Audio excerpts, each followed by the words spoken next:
"We should put a lock on the fridge," Mrs. Mulvaney said.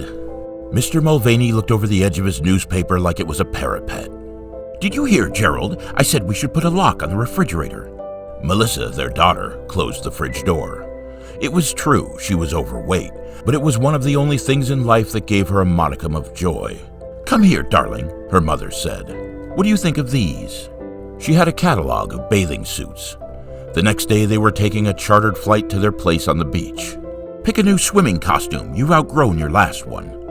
With downcast eyes, Melissa gestured at the first she saw, a yellow bikini. "Really, Melissa, a bikini? You are feeling confident."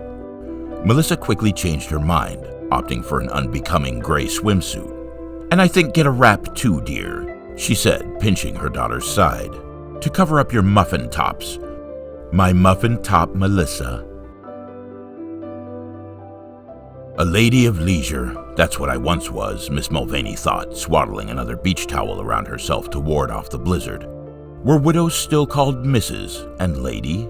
Not after what she'd done. Gerald had lived through the plane crash but succumbed to his injuries. The pilot had taken off over the mountains to look for help but never returned. It had been her and Melissa sheltering in the charred, frozen wreckage of the Cessna. The limited food from the plane lasted a week, and then things got desperate. Melissa developed hypothermia, and her mother berated her, saying such a fat girl could not die from exposure, the same way a walrus couldn't. As Melissa's condition worsened, she begged, pleaded to God to make her daughter well again. She did not get better, and Mrs. Mulvaney didn't even have the strength to drag her corpse out of the mangled fuselage. Mrs. Mulvaney held a piece of corrugated metal. The work was tough going, but she accomplished it in only the way a dying person could. She took the piece of meat from her daughter's flank and shoved it into a mouth distorted by animal savagery.